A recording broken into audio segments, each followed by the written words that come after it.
Selamat pagi jemaat yang dikasihi di dalam Tuhan. Sungguh menjadi suatu kebahagiaan boleh menyapa Bapak Ibu di dalam ibadah pada pagi hari ini, minggu yang kedua di bulan April 2021, tanggal 11 April 2021.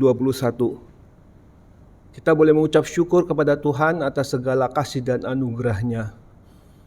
Kita diberikan kesempatan boleh beribadah kembali pada pagi hari ini. Bersyukurlah kepada Tuhan sebab Ia baik, bahwasanya untuk selama-lamanya kasih setia-Nya. Mazmur 118 ayat 1. Mari Bapak Ibu kita akan bersama-sama, kita boleh berdiam diri sejenak di hadapan Tuhan. Kita boleh memusatkan hati pikiran kita, mempersiapkan diri kita di dalam ibadah. Tuhan berada di bait suci-Nya.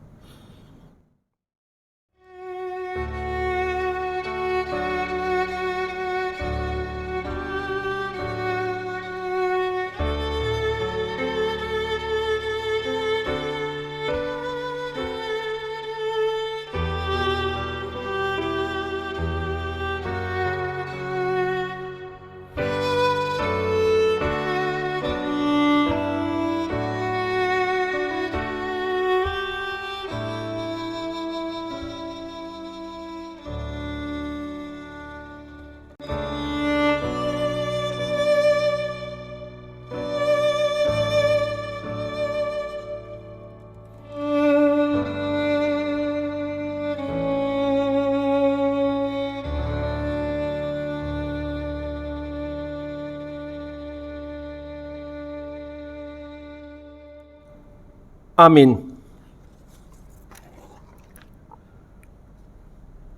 Satu kemuliaan bagi Allah, besar anugerah-Nya. Putranya diberi bagi kita kaum yang berdosa. Ia rela disalib, mati menggantikan manusia yang berdosa. Mari saudara, kita memuji Tuhan. Pujilah Dia, mendengarkan adzan sabda-Nya. Biarlah semuanya ini menjadi kemuliaan bagi nama Tuhan. Saya kita boleh bersama-sama memuji Tuhan dari KPPK nomor 26. Mulia bagi Allah, to God be the glory.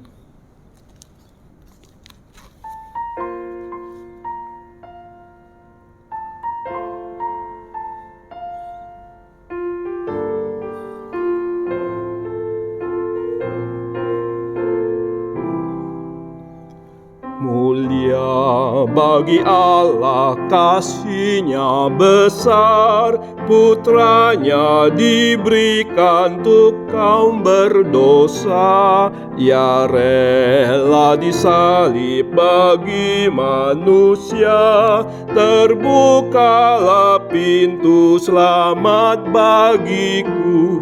Pujilah, pujilah, dengarlah sabda-Nya. Pujilah, pujilah, umat bergiranglah menghadap Allah di antara anak-Nya. Genaplah penebusan mulia bagi-Nya.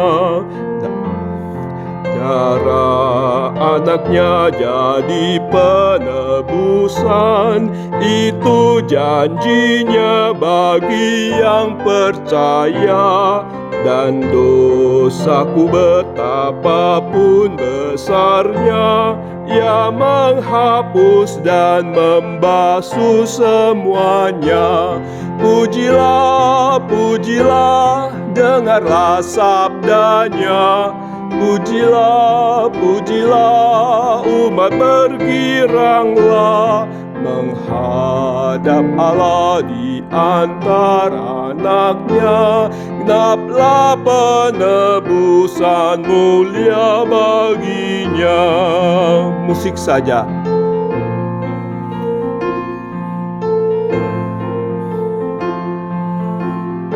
Ayat yang ketiga, Dia mengajarkanku kebenarannya, sungguh senangku di dalam putranya.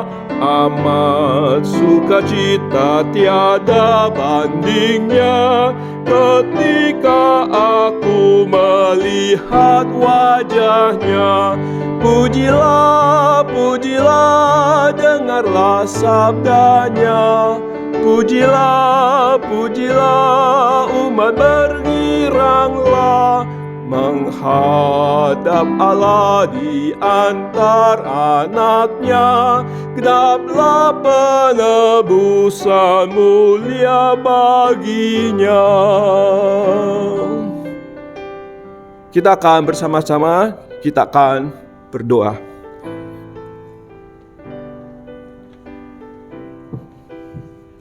Saudara, mari dengan sehati kita tundukkan kepala kita akan berdoa bersama-sama. Bapa di dalam surga, segala puji syukur kami naikkan di hadapan Tuhan pada pagi hari ini. Terima kasih untuk penyertaan dan pimpinan Tuhan yang Tuhan sudah nyatakan di dalam kehidupan kami. Banyak hal yang terjadi, baik itu suka maupun duka yang Tuhan izinkan terjadi di dalam kehidupan kami. Kami bersyukur pada pagi hari ini, kami boleh datang kembali bersama-sama, untuk kami boleh beribadah bersama-sama, dimanapun kami berada. Kami rindu ya Tuhan, biarlah ibadah kami sungguh boleh berkenan di hati Tuhan. Bukannya kami layak, tetapi karena Tuhanlah yang melayakkan kami. Kami rindu firman-Mu boleh menjadi kekuatan bagi kami, menapaki jalan-jalan ke depan di dalam kehidupan kami, dan juga memperteguh iman kami. Terima kasih Tuhan, kami serahkan setiap anak-anak Tuhan, setiap pelayan-pelayan Tuhan, bahkan gereja-gereja Tuhan, dimanapun saat ini mereka beribadah, kiranya Tuhan yang pimpin dan Tuhan yang menyertai. Kami juga mengingat bagi saudara-saudara kami yang sakit, mereka yang lemah tubuh, mereka yang tidak berdaya, kiranya Tuhan yang tolong berikan kekuatan kepada mereka, biar kasih Tuhan senantiasa tinggal di dalam kehidupan mereka. Terima kasih Tuhan, kami serahkan sekali lagi ibadah kami dari awal hingga akhirnya, biarlah hanya nama Tuhan ditinggikan dan nama Tuhan dipermuliakan. Terpujilah nama-Mu. Di dalam nama Tuhan Yesus kami berdoa dan kami mengucap syukur. Amin.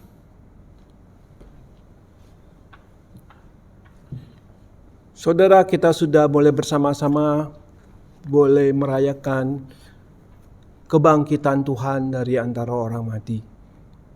Karena Dia hidup, ada hari esok. Saudara, sudah selayaknya kita boleh bangkit bagi Yesus, menjadi pahlawan salibnya. Kita akan bersama-sama memuji Tuhan dari KPPK 361. Hai bangkit bagi Yesus. Stand up for Jesus.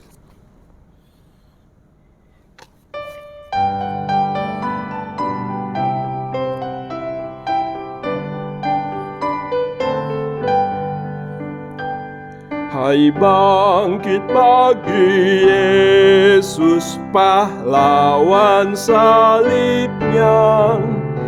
Kabarkan panji raja tegak mengangkatnya. Bala tentara Tuhan pastikan menanglah, mengalahkan semua musuh dipimpin olehnya. Hai bangkit bagi Yesus, ikutlah perintahnya. Nafirikan berbunyi, maju tak mundurlah. Meski banyaknya musuh, tak perlu kau takut. Meski ada bahaya, tetap kau kuatlah. Musik saja.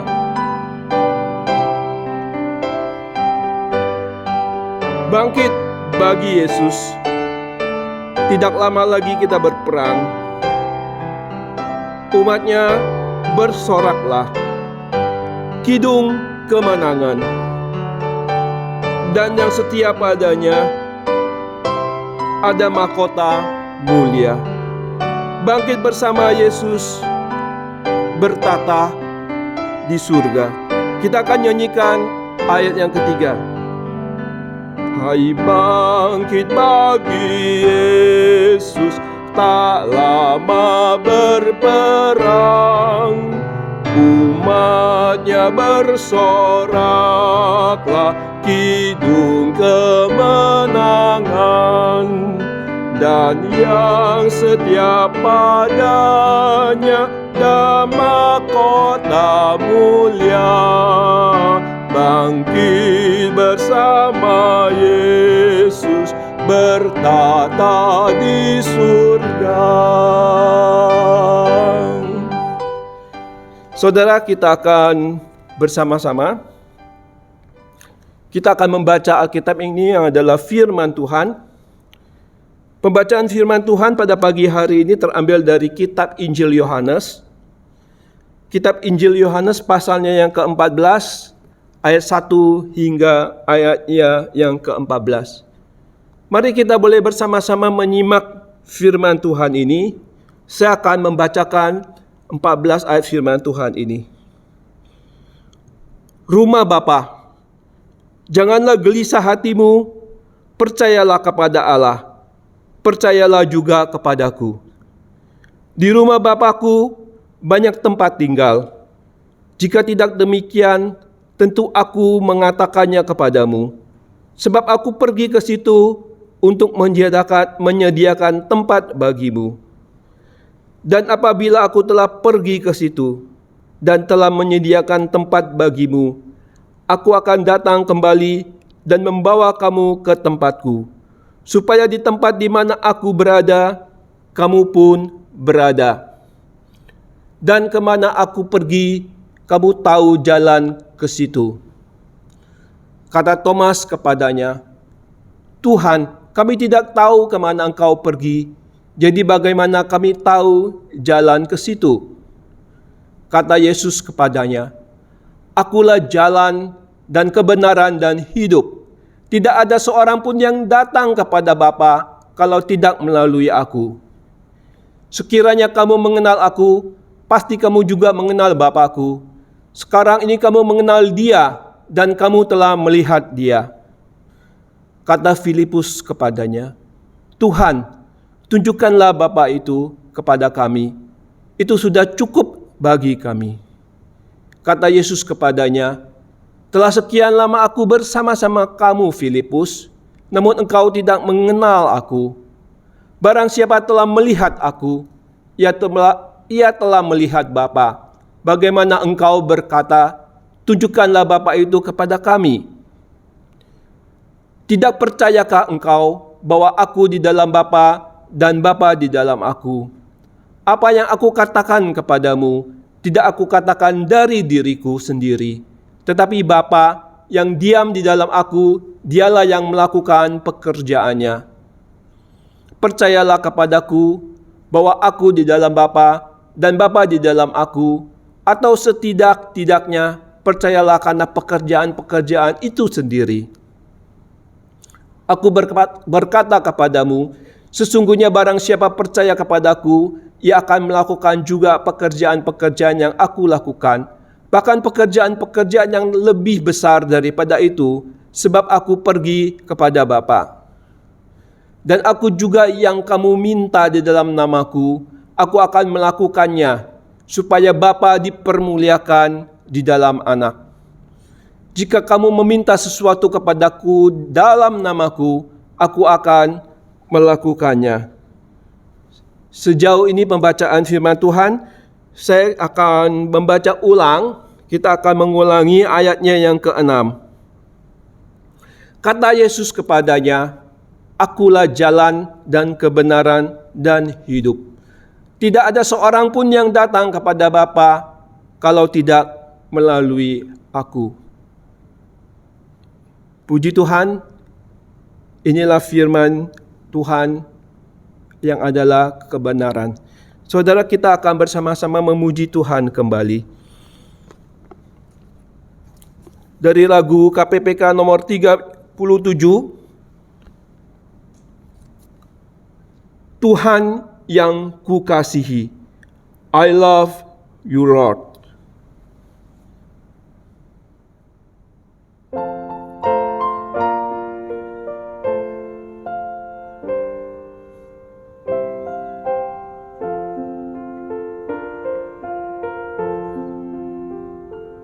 Oh Tuhanku yang kukasihi, jiwaku menyembahmu, Tuhan, oh Rajaku. Dengar doaku, dengan suaraku memuaskan hatimu, oh Tuhanku. Oh Tuhanku yang kukasihi, jiwaku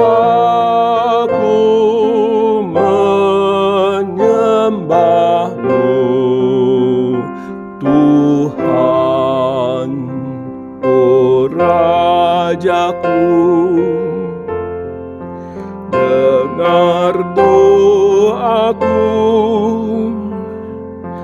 dengan suaraku memuaskan hatimu.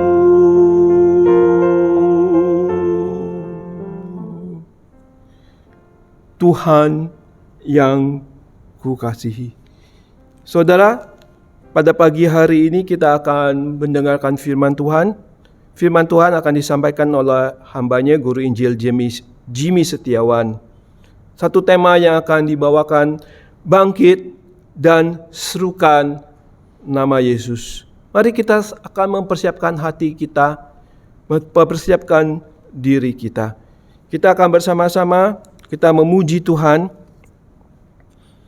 dari satu lagu KPPK 417. Seperti seekor rusa yang merindukan sungaimu, biarlah jiwaku juga merindukan Engkau, Tuhan, karena Kaulah Tuhanku, hasrat hatiku, ku rindu menyembahmu.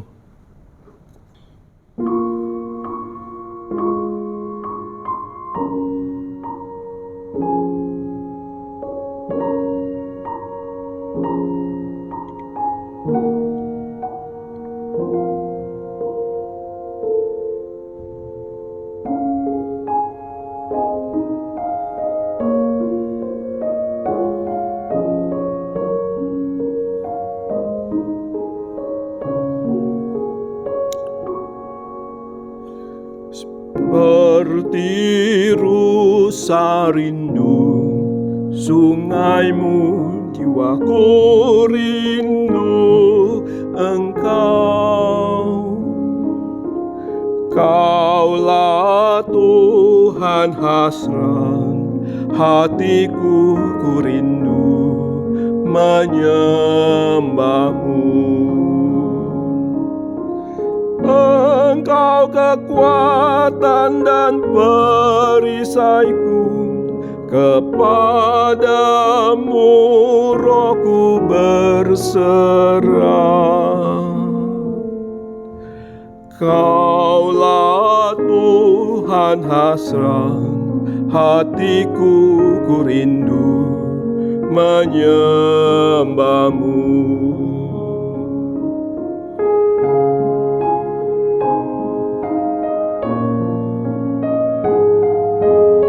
Seperti rusa yang merindukan sungaimu, begitulah jiwaku rindu akan Engkau.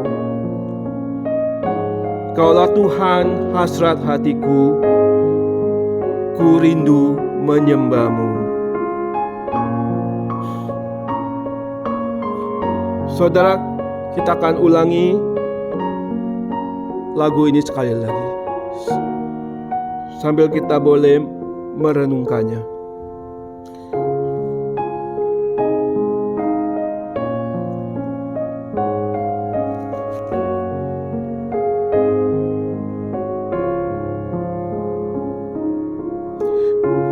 Tirusa rindu sungaimu, jiwaku rindu Engkau. Kaulah Tuhan hasrat hatiku, ku rindu menyembah-Mu.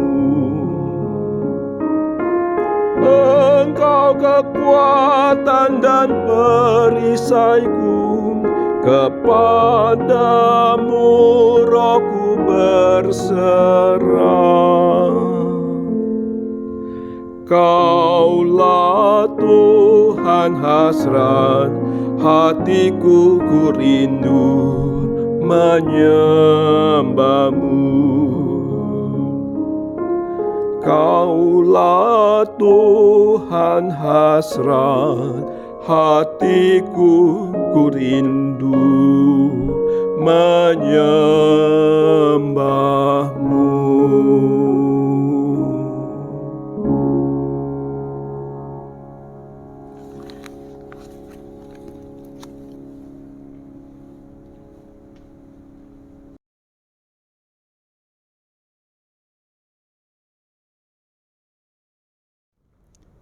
Selamat hari Minggu kepada saudara-saudara seiman dimanapun Anda berada. Kita masih ada di dalam masa raya Prapaskah yang berlangsung dari hari Paskah sampai hari Pentakosta selama 50 hari. Itu sebabnya saya juga ingin mengucapkan selamat Paskah kepada kita sekalian. Dan di dalam khotbah pada hari ini kita akan belajar bagaimana kebangkitan Kristus menopang dan menolong kita untuk menjalani kehidupan kita yang seringkali tidak mudah, yang seringkali penuh dengan pergumulan. Dan kata kuncinya adalah pengharapan. Kebangkitan Kristus menghadirkan pengharapan yang memampukan kita untuk mengarungi gelombang kehidupan. Saudara-saudara, mari kita akan menundukkan kepala sebelum kita membaca firman Tuhan. Ya Tuhan, kami datang kepadamu, kami menyerahkan seluruh acara pemberitaan dan pendengaran firman-Mu pada hari ini.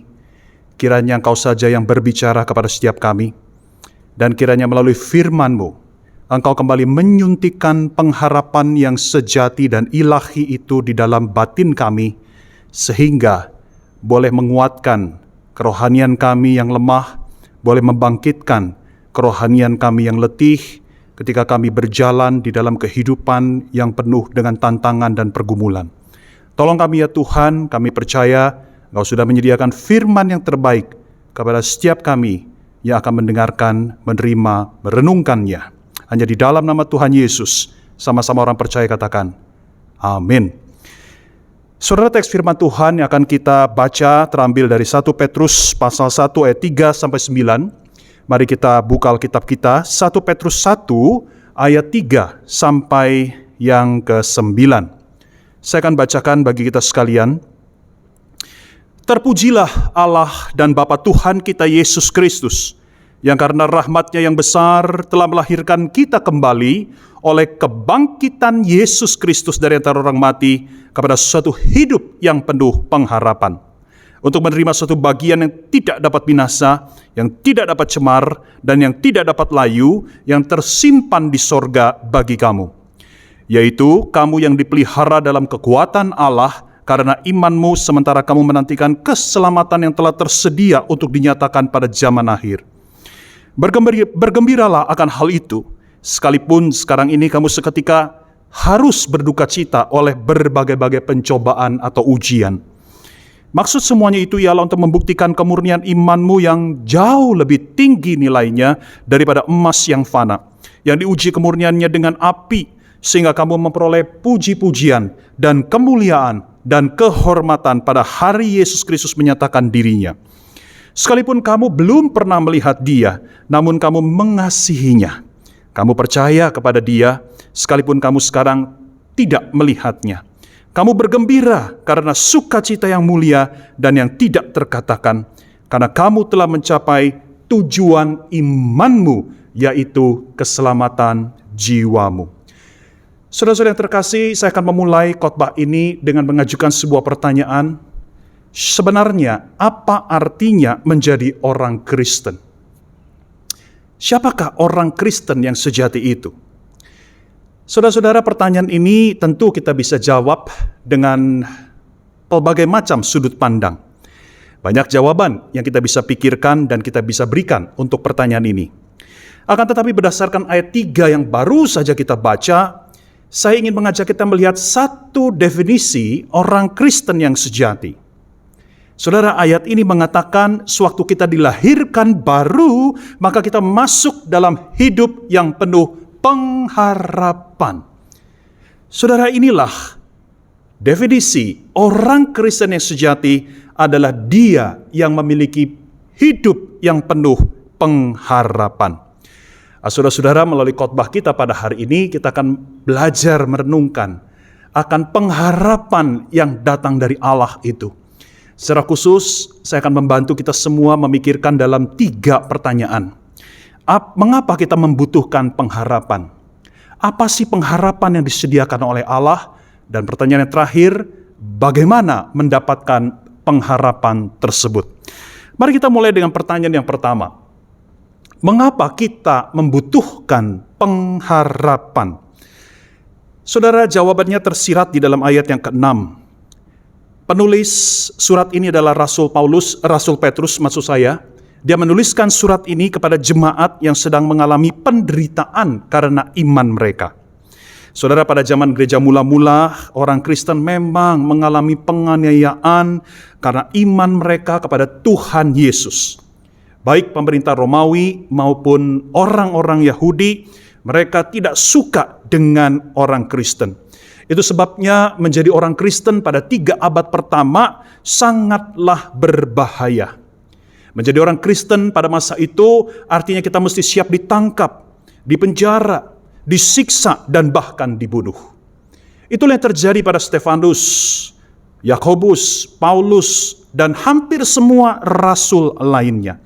Termasuk Petrus yang menuliskan surat ini pun menemui ajalnya karena mati syahid alias dibunuh karena imannya kepada Kristus. Nah, saudara-saudara, itu sebabnya melalui surat ini Petrus ingin meneguhkan saudara seiman yang sedang menderita, yang sedang mengalami begitu banyak sekali hal-hal yang berat di dalam hidup mereka. Petrus ingin mereka tetap bertahan, tidak menjadi putus asa. Apalagi sampai meninggalkan iman kepada Tuhan Yesus.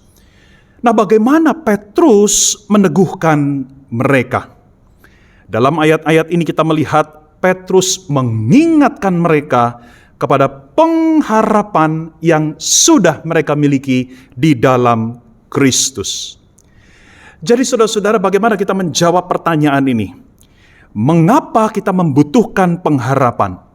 Jawabannya adalah supaya kita bisa bertahan dan bahkan melewati dengan penuh kemenangan akan semua penderitaan, kesukaran, hambatan, tantangan, dan pergumulan hidup kita.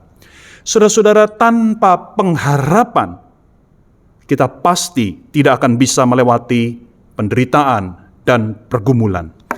Kita pasti menyerah, kita pasti putus asa, kita pasti hancur. Saudara-saudara yang terkasih, ada seorang tokoh psikologi yang terkenal bernama Viktor Frankl. Dia adalah seorang keturunan Yahudi.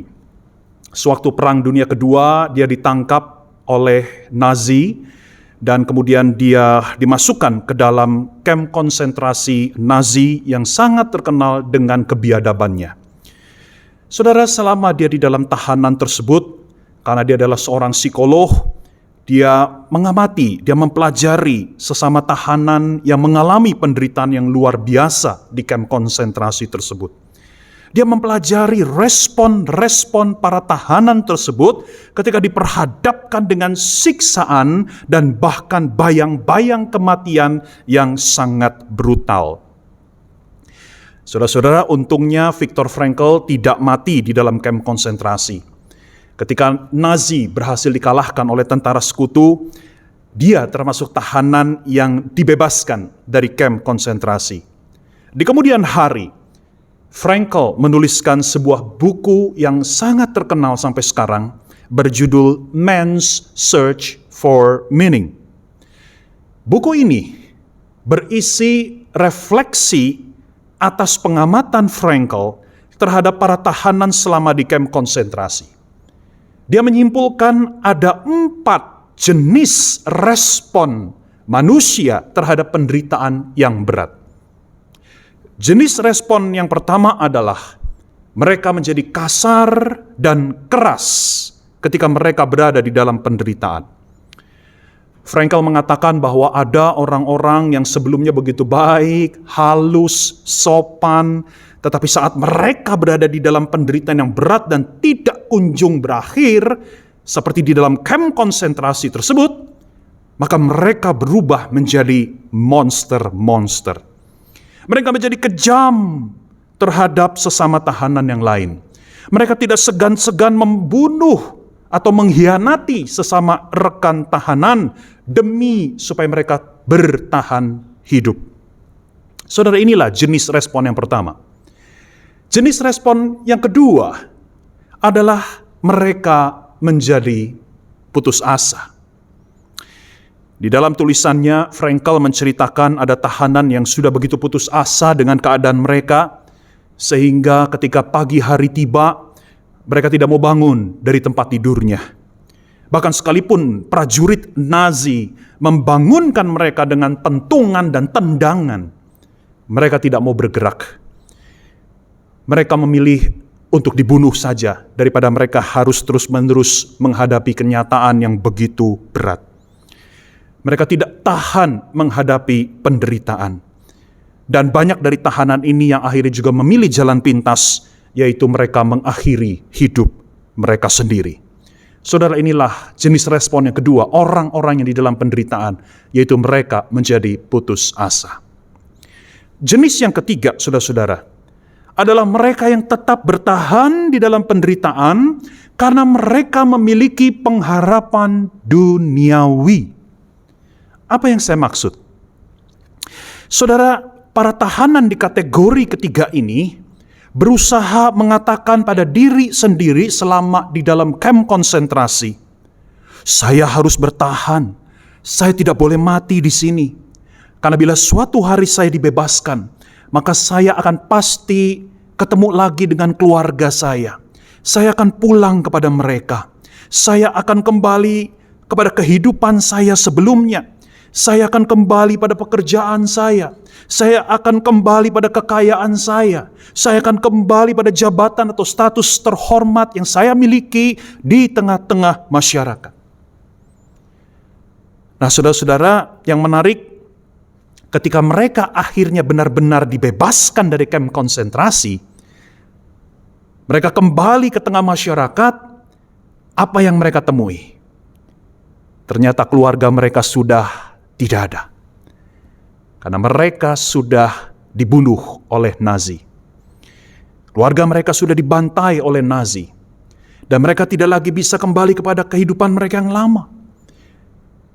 Bisnis mereka sudah hancur. Harta, pekerjaan, jabatan, status sosial mereka sudah hilang. Sudah berubah total sejak Perang Dunia Kedua. Banyak dari mereka yang bebas dari kamp konsentrasi malah menjadi gelandangan atau tunawisma.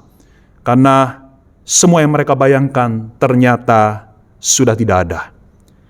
Dan banyak dari mereka justru akhirnya bunuh diri setelah mereka bebas dari kamp konsentrasi, karena ternyata pengharapan yang mereka miliki tidak terbukti sama sekali alias semu. Saudara, ada jenis respon yang keempat, yaitu mereka yang tetap bertahan hidup karena mereka memiliki pengharapan yang bersifat non-duniawi atau pengharapan surgawi. Saudara, pengharapan yang dimaksud adalah bukan sesuatu yang berkaitan, yang bergantung pada segala sesuatu di dunia ini seperti harta, jabatan, karir, status sosial, keluarga, dan sebagainya. Melainkan pengharapan yang mereka yakini akan tergenapi secara sempurna di dalam kehidupan setelah kematian. Atau dalam bahasa agama, mereka memiliki pengharapan surgawi. Pengharapan yang tidak lenyap. Pengharapan yang tidak didikte oleh keadaan mereka selama di bumi. Pengharapan yang bersifat kekal. Pengharapan surgawi. Saudara-saudara, itulah yang dikatakan oleh Petrus di dalam ayat yang keempat. Bahwa kita sebagai orang percaya, kita menerima suatu bagian yang tidak dapat binasa, yang tidak dapat cemar, dan yang tidak dapat layu, yang tersimpan di sorga bagi kita sekalian. Saudara-saudara yang terkasih, sampai di sini saya ingin mengajukan satu introspeksi buat kita sekalian. Saudara, apa yang kita jadikan sebagai dasar pengharapan utama hidup kita? Apakah uang? Apakah harta? Apakah kepandaian? Apakah jabatan? Apakah karir? Saudara, tahukah engkau bahwa semuanya itu dapat hilang? Ketika sesuatu di dunia ini yang menjadi tempat, yang menjadi dasar kita menggantungkan harapan, ketika hal itu hilang, maka pengharapan kita pun akan turut pupus. Kita akan mengalami kekosongan, kebingungan, dan keputusasaan yang dahsyat. Tanpa pengharapan, tidak ada satu orang pun di dunia ini yang merasa mampu untuk menjalani hidupnya. Saudara-saudara, pada tanggal 5 Januari 2009, dunia bisnis di Jerman dikejutkan dengan berita meninggalnya seorang miliuner bernama Adolf Merkle. Yang mengejutkan bukan karena dia meninggal, tetapi bagaimana cara dia meninggal. Adolf Merkle meninggal dengan cara bunuh diri. Dia menabrakkan tubuhnya ke kereta api yang sedang melaju kencang. Saudara-saudara, Merkle adalah orang terkaya ke-94 di dunia menurut versi majalah Forbes. Kekayaannya mencapai 9,2 miliar US dollar. Nah, saudara, kita bertanya-tanya bagaimana bisa orang yang begitu kaya raya mau mengakhiri hidupnya dengan cara yang begitu tragis. Saudara-saudara, beberapa bulan terakhir sebelum dia bunuh diri, dia mengalami suatu kegagalan bisnis yang membuat dia kehilangan sekitar 600 juta US dollar. Belum lagi ditambah dengan dia berhutang pada bank, totalnya sekitar 5 miliar US dollar. Jadi berdasarkan hitungan, sebenarnya sih Merkle ini masih punya uang sekitar 3 miliar US dollar. Artinya dia tidak menjadi orang miskin. Dia masih orang yang kaya raya. Walaupun mengalami kegagalan bisnis dan berhutang kepada bank. Lantas apa yang membuat dia tetap bunuh diri? Karena selama ini dia menggantungkan seluruh hidupnya pada uang. Pengharapannya semata-mata dibangun di atas dasar uang. Dan ketika dia mengalami uangnya hilang dalam waktu sekejap dan dalam jumlah yang sangat besar, di saat itulah dia sadar bahwa uang sama sekali tidak bisa menjadi dasar pegangan atau dasar pengharapan dia. Dia pun mengalami depresi yang sangat dalam, yang akhirnya menuntun Merkle untuk nekat bunuh diri. Saudara, inilah pertanyaan mengapa kita membutuhkan pengharapan, supaya kita bisa melewati, menjalani, menghadapi akan hidup yang tidak mudah. Mari kita lihat sekarang pertanyaan yang kedua. Apa pengharapan yang disediakan oleh Allah? Apa pengharapan yang sudah disiapkan oleh Allah bagi kita sebagai orang percaya. Saudara-saudara, sampai di sini kita ingin tahu sebetulnya apa pengharapan surgawi yang dimaksud oleh Petrus. Saudara-saudara, kita membaca dari ayat 3 sampai ayat yang ke-7, kita melihat Petrus itu tidak langsung to the point. Tetapi Petrus mulai dari menyingkapkan satu lapis demi satu lapis, sampai akhirnya di ayat yang ke-7, Petrus baru memberikan kepada kita apa pengharapan yang dimaksud. Saudara-saudara, mulai dari ayat 3, Petrus sudah mengatakan bahwa kita memiliki pengharapan. Kemudian di ayat yang keempat, pengharapan itu berkaitan erat dengan sesuatu yang tersimpan di surga. Dalam bahasa aslinya, kata tersimpan di sini artinya dijaga dengan sangat ketat. Ini sesuatu yang tidak bisa dicuri. Ini sesuatu yang tidak akan bisa hilang. Ini adalah sesuatu yang tidak bisa diambil oleh siapapun. Pengharapan yang disediakan oleh Allah pasti kita akan terima. Nah, saudara-saudara, selanjutnya di ayat yang kelima, Petrus juga berkata bahwa pengharapan ini dalam bentuk keselamatan yang akan kita peroleh di akhir zaman ketika Yesus datang kembali dalam kemuliaannya. Dan akhirnya di ayat yang ke-7, Petrus menyatakan secara lebih gamblang apa yang akan kita terima kelak dari Allah. Mari kita tengok ayat yang ke-7. Kamu memperoleh puji-pujian dan kemuliaan dan kehormatan pada hari Yesus Kristus menyatakan dirinya. Wow. Saudara-saudara, bukankah ini sesuatu yang luar biasa indah? Kita bukan hanya diselamatkan dari hukuman kekal atas dosa kita. Kita bukan hanya dipindahkan ke surga abadi, tetapi kita akan memperoleh pujian, penghormatan, kemuliaan dari Allah kepada kita. Bayangkan itu, saudara-saudara. Allah, sang pencipta alam semesta ini, memuji, memuliakan, dan menghormati kita yang setia kepadanya. Saudara-saudara, pernah nggak di dalam hidupmu engkau dipuji, diakui di depan orang lain oleh seseorang yang engkau sangat kagumi? Pernahkah engkau dipuji oleh seseorang yang begitu terkenal? Apa rasanya, saudara-saudara? Saudara, saya pernah menonton sebuah acara reality show di mana chef terkenal di dunia bernama Gordon Ramsay mendatangi restoran-restoran di Amerika untuk memberikan penilaiannya. Dalam salah satu episode, Ramsay datang ke sebuah restoran kecil dan yang sederhana. Dan ketika Ramsay mencoba masakan di restoran tersebut, dia sangat terkesan dengan kelezatan makanan dari restoran itu. Kemudian Ramsay memanggil tukang masak yang ada di dapur. Dan ketika tukang masak itu keluar berjumpa dengan Ramsay, lalu Ramsay memuji sang tukang masak tersebut. Ramsay berkata bahwa sekalipun restorannya kecil dan sederhana, tetapi restoran ini menyediakan masakan sekelas restoran mahal. Saudara, sang tukang masak begitu terharu. Kemudian dia menangis di depan Ramsay. Lalu Ramsay bertanya, "Mengapa engkau menangis?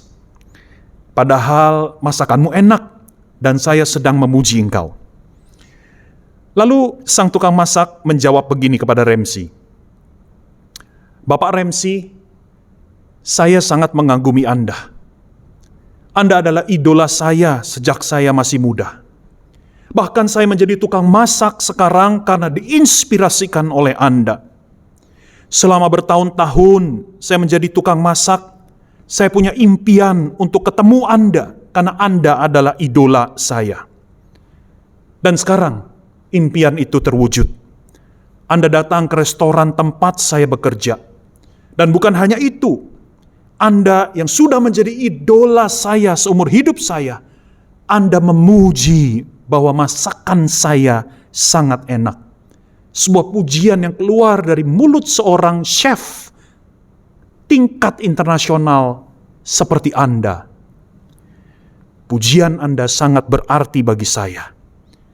Kalaupun saya harus meninggal hari ini, maka saya bisa meninggal dengan tersenyum puas, karena saya sudah mendapatkan pujian dari Anda.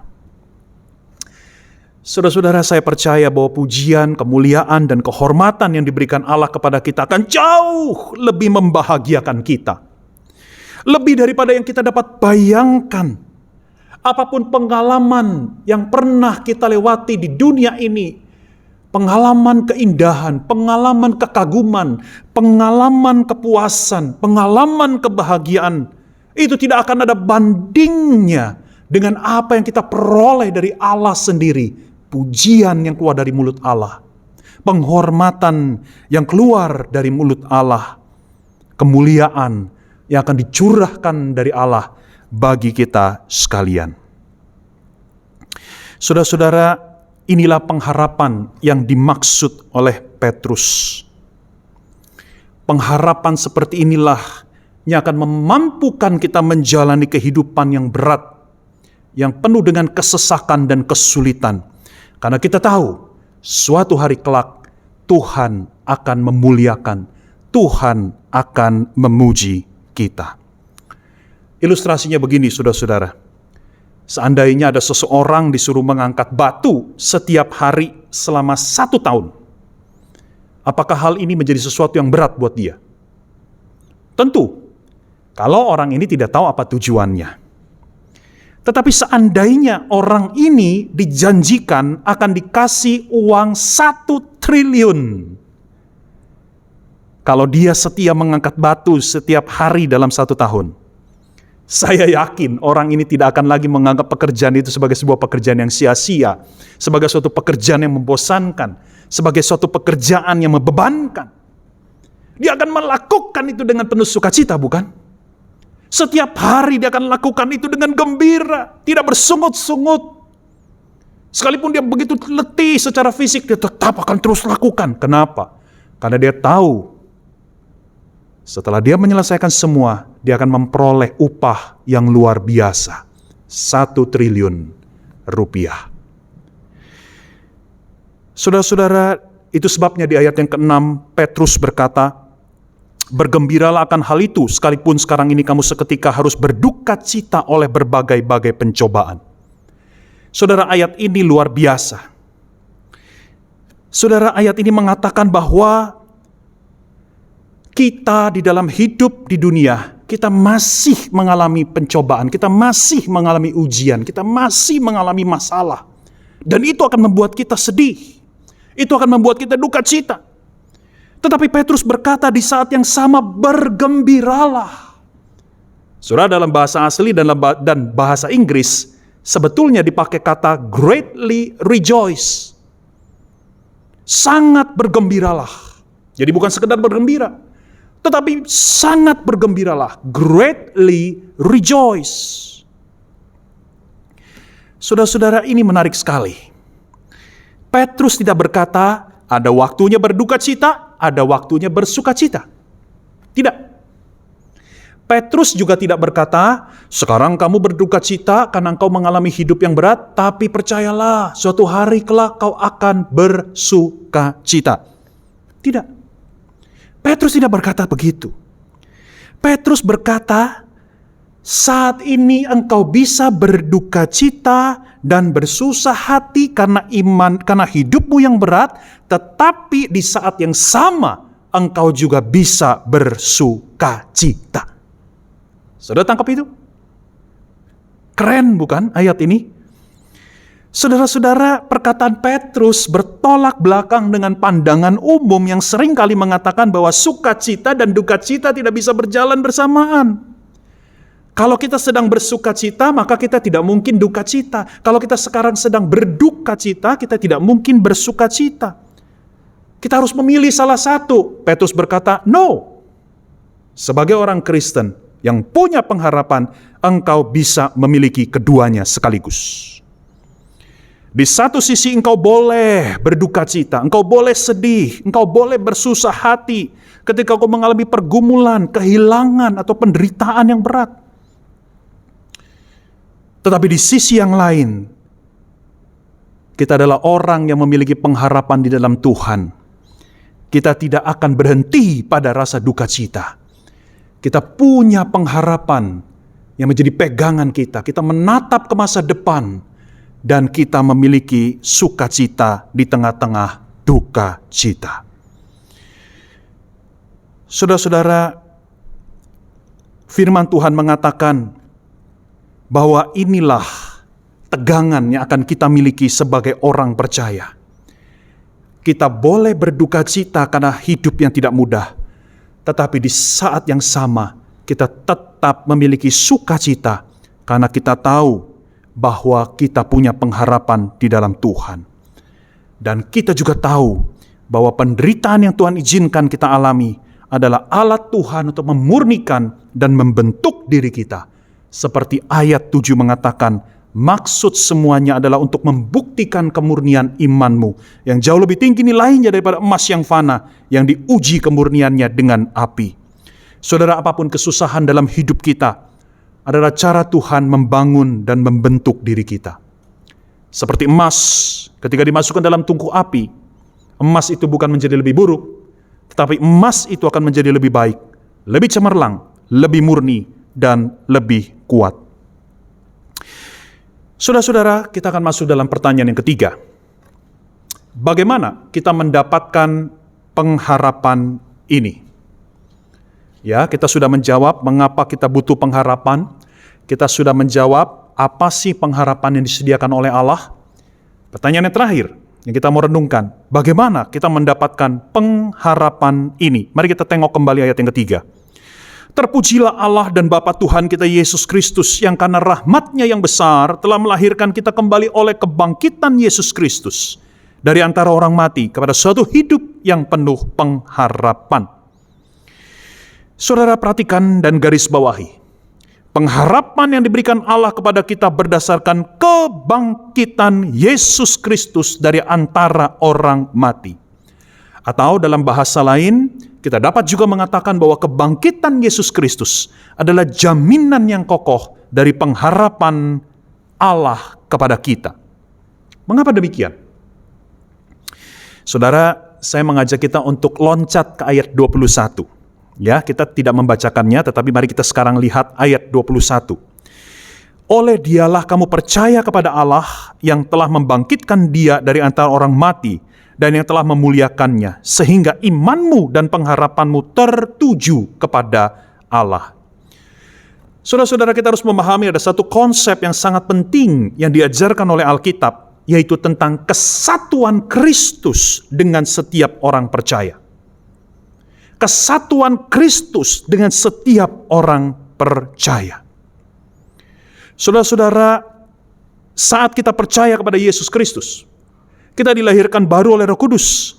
Dan di saat itulah, sampai selama-lamanya, secara rohaniah, kita menyatu dengan Kristus. Atau dalam bahasa Inggrisnya, union with Christ. Saudara, kita tidak punya banyak waktu untuk menjelaskan konsep yang agung ini.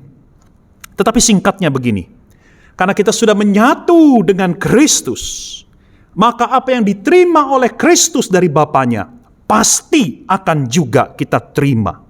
Sekali lagi saya ulangi, karena kita sudah menyatu dengan Kristus, maka apa yang Kristus terima dari Bapanya, pasti juga akan kita terima dari Bapa. Allah Bapa memperlakukan kita seperti Dia memperlakukan anaknya yang tunggal Yesus Kristus itu. Bapa yang membawa Yesus pada kemenangan atas maut, itu sebabnya kita juga akan menang atas maut.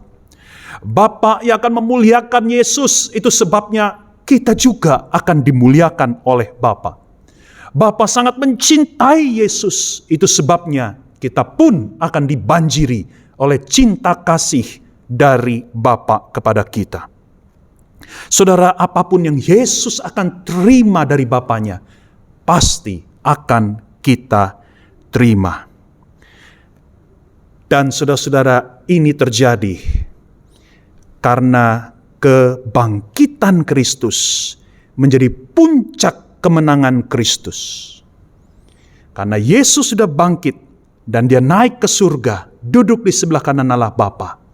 Kemenangan Kristus yang telak ini, saudara-saudara, inilah yang memungkinkan, yang membuat Bapa mencurahkan seluruh kemuliaan, penghormatan, pujian kepada Yesus Kristus anaknya.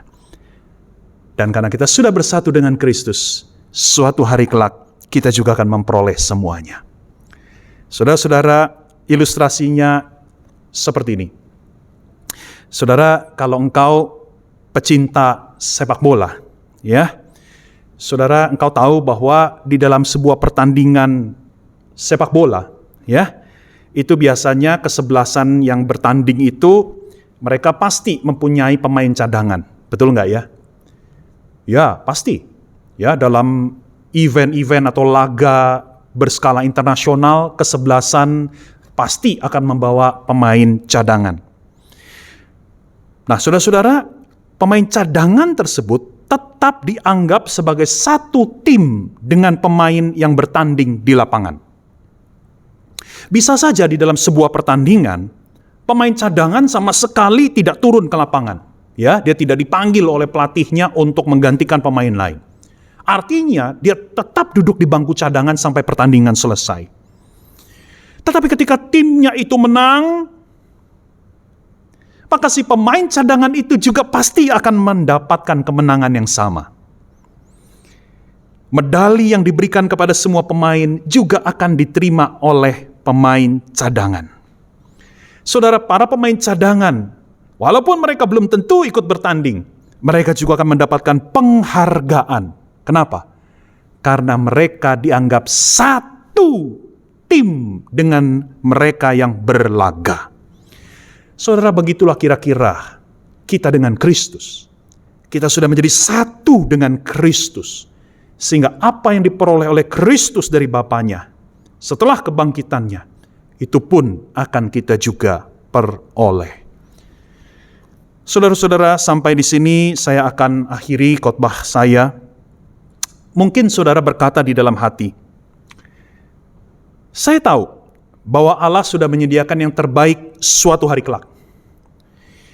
Tetapi penderitaan yang saya alami saat ini, penderitaan yang real yang sekarang saya sedang hadapi saat ini, saya juga membutuhkan sesuatu saat ini yang bisa memampukan saya menghadapi penderitaan tersebut. Saudara-saudara, itu sebabnya mari kita sekarang kembali kepada ayat yang ke-7. Saudara, di sini Petrus memakai perumpamaan hidup orang Kristen itu seperti dimasukkan ke dalam tungku api pembakaran yang menyala-nyala. Saudara-saudara, sebagai orang Yahudi, Petrus mungkin teringat dengan sebuah kisah terkenal di Perjanjian Lama yang juga melibatkan tungku api pembakaran yang maha panas. Saudara bisa tebak kisah apakah itu? Yaitu kisah dari teman-teman Daniel bernama Sadrak, Mesak, Abednego yang dihukum oleh Raja Nebukadnezar. Mereka tidak mau menyembah patung dewa. Itu sebabnya Raja Nebukadnezar menangkap mereka dan menghukum mati mereka dengan cara melemparkan tubuh mereka ke tungku api yang sangat panas. Akan tetapi apa yang terjadi? Tentu kita semua tahu ceritanya. Mereka tidak binasa dilalap oleh api.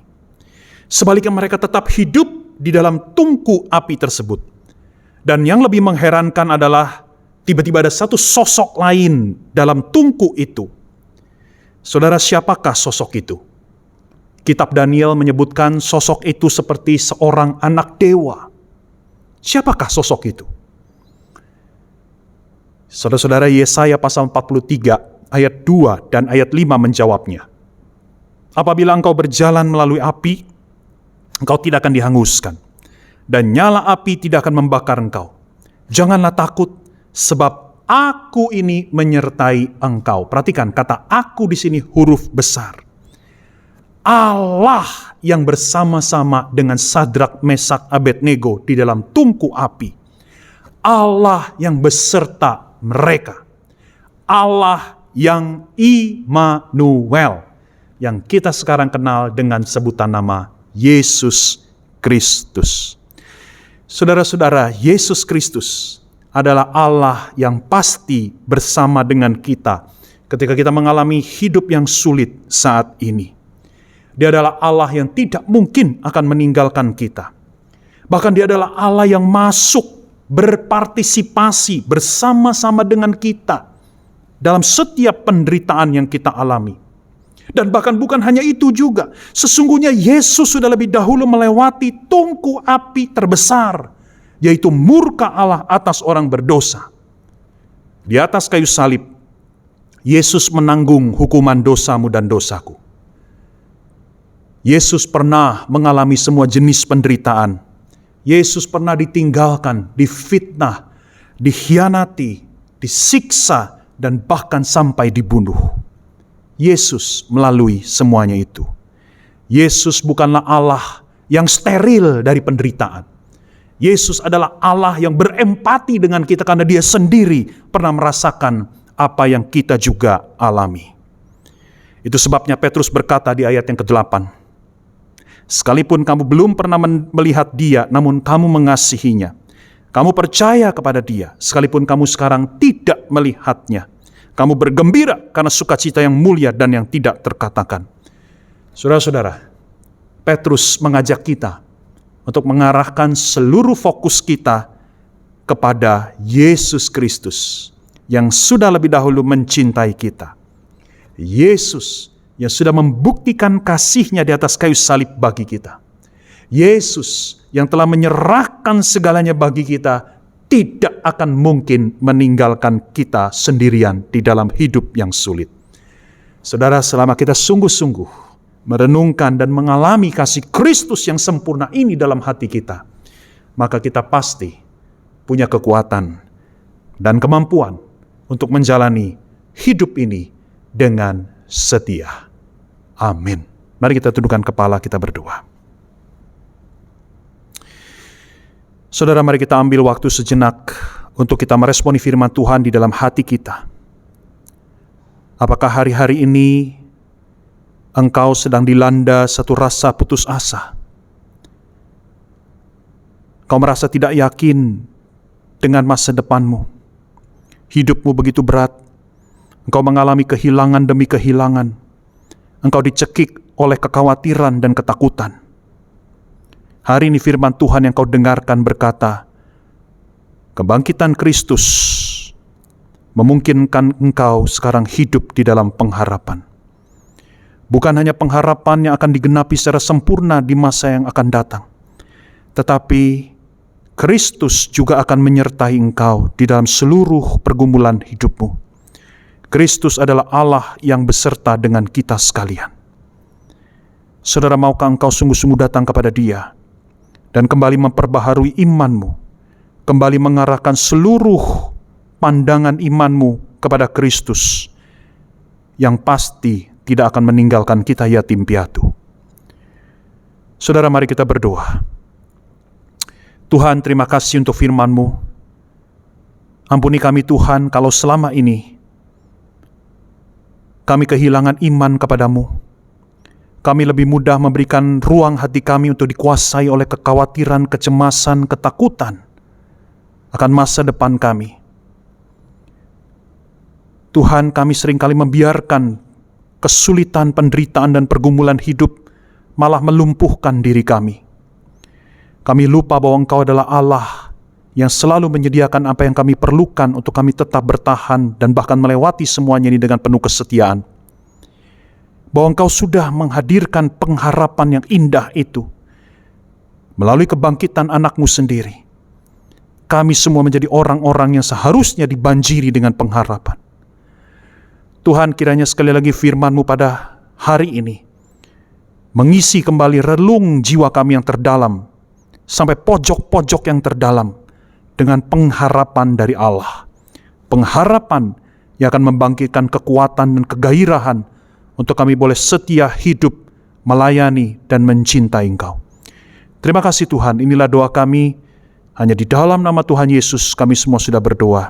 Sama-sama orang percaya yang bersyukur karena firman katakan, amin. Tuhan Yesus memberkati.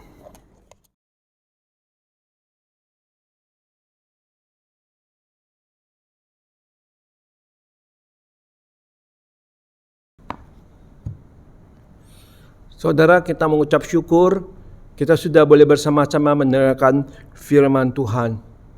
Kiranya firman Tuhan yang sudah kita dengar ini boleh menguatkan kita, boleh menguatkan iman kita. Saudara, mari kita bersama-sama boleh mengingat kembali akan ayat hafalan kita dalam satu minggu ini. Ya, terambil dari 1 Korintus 15 ayatnya yang ke-17. Dan jika Kristus tidak dibangkitkan, maka sia-sialah kepercayaan kamu, dan kamu masih hidup dalam dosamu. Dan jika Kristus tidak dibangkitkan, maka sia-sialah kepercayaan kamu, dan kamu masih hidup di dalam dosamu. 1 Korintus pasalnya 15 ayat yang ke-17.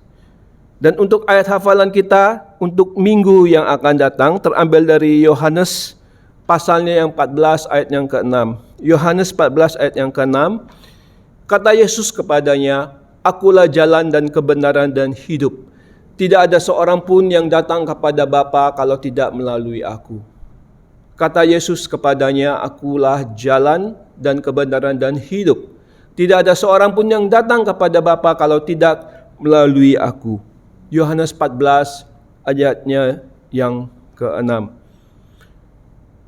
Baik saudara, tiba waktunya kita boleh bersama-sama, kita akan memberikan persembahan kita yang terbaik. Biarlah kita boleh menyerahkan milik kita persembahkan buat Tuhan. Karena hidup kita adalah milik Tuhan juga. Saya undang kita boleh bersama-sama, kita iringi persembahan kita. Satu lagu dari KPPK nomor 51, "Aku mau serahkan semua milikku."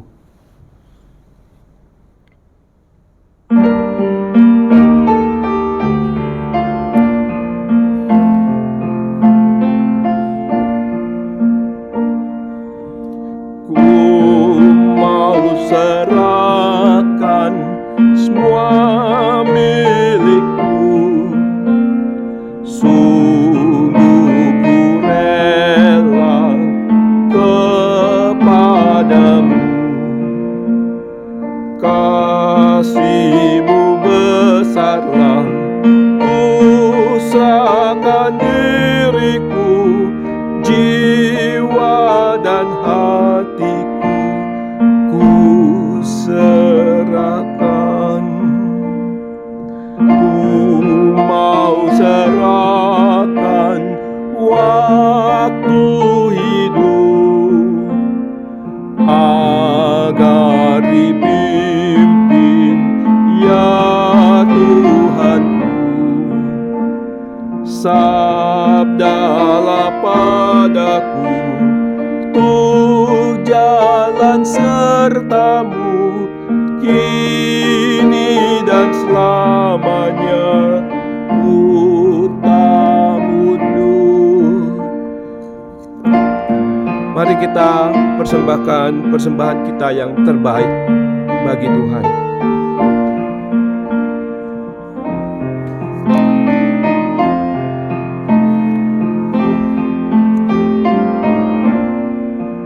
Kita akan bersama-sama nyanyikan ayatnya yang ketiga.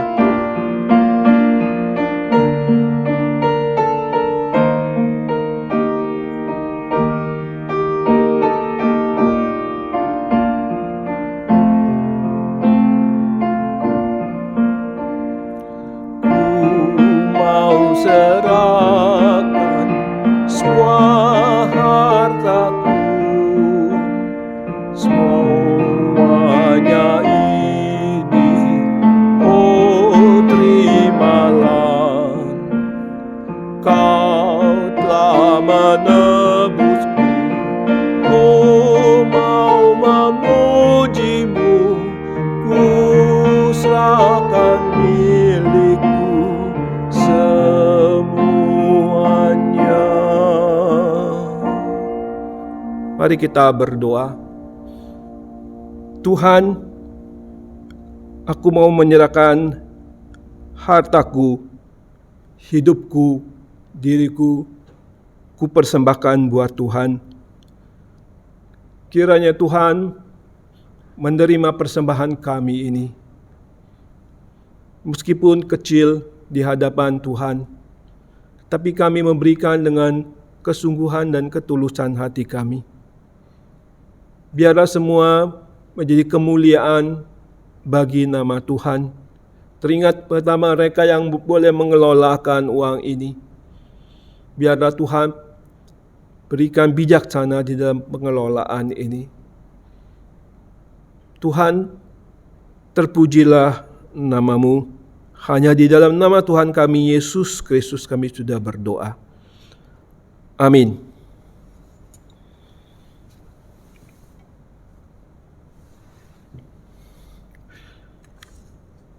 Baik saudara, kita akan bersama-sama memperhatikan ada beberapa warta yang akan disampaikan. Ya, selamat pagi kepada seluruh jemaat GSRI Sunter. Segenap majelis dan badan pengurus boleh mengucapkan selamat hari Minggu, selamat beribadah, Tuhan memberkati. Majelis dan badan pengurus GSRI Sunter mengucapkan terima kasih kepada hambanya Bapak Guru Injil Jimmy Setiawan dari Wonders of Worship Ministry yang sudah memberitakan firman Tuhan pada pagi hari ini. Tuhan memberkati pelayanan Bapak. Mari saudara, kita boleh terus setia bergabung bersama-sama di dalam satu grup, share and grow together, untuk boleh saling mendukung, saling memperdulikan, saling mendoakan satu dengan yang lain. Bagi jemaat yang masih terbeban hati, tergerak hati untuk mendukung untuk kegiatan gerakan GSRI Sunter Peduri, dapat memberikan persembahan ke rekening yang tertera di dalam warta. Silakan tambahkan angka 12 sebagai satu tanda untuk persembahan gerakan GSRI Sunter Peduri. Terima kasih, Tuhan memberkati. Saudara, diingatkan juga, mari kita boleh bersama-sama dengan tetap setia bergabung, bersekutu dan berdoa bersama di dalam kebaktian doa tengah minggu, yaitu setiap hari Rabu jam 7 malam, atau kebaktian doa pagi setiap hari Sabtu jam 7 pagi. Tuhan memberkati. Berikut ini adalah jadwal-jadwal untuk ibadah, baik itu sekolah minggu, untuk youth, untuk persekutuan wanita, dan juga untuk kebaktian doa. Saudara, di dalam minggu ini ada 2 orang saudara kita, yaitu ada Bapak Hendratno Bakhtiar yang berulang tahun pada tanggal 5 April, dan juga tanggal 5 April juga ada Ibu Natalia. Kita mengucap syukur mereka boleh ditambahkan 1 tahun kembali umur hidup mereka, dan nanti ada waktu kita boleh bersama-sama berdoa bagi mereka. Kami berharap juga ada beberapa pokok doa yang tertera di dalam warta ini dapat Bapak Ibu dukung dengan setia berdoa, dan nama Tuhan boleh ditinggikan, dipermuliakan.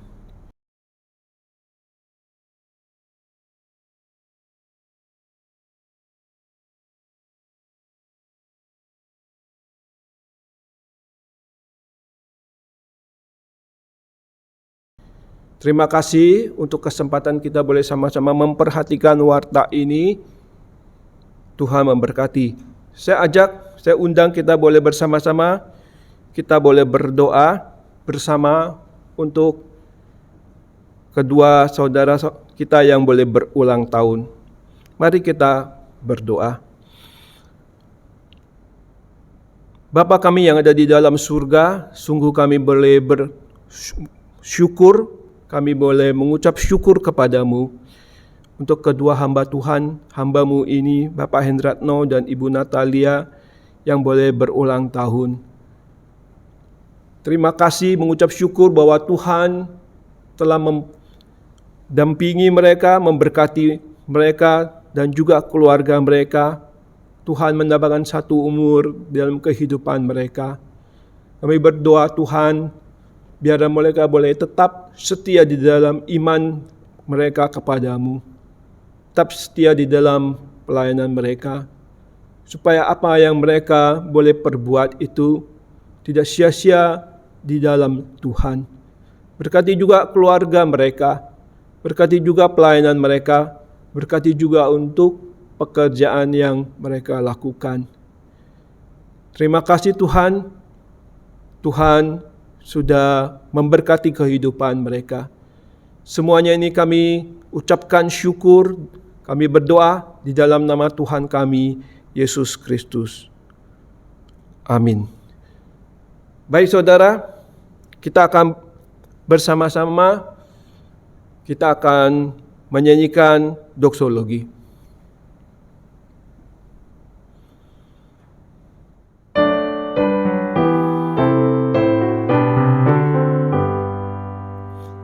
Bagi Bapa, Anak, dan Roh, puji, hormat, dan mulia, dulu, sekarang, tak berubah, hingga selama-lamanya.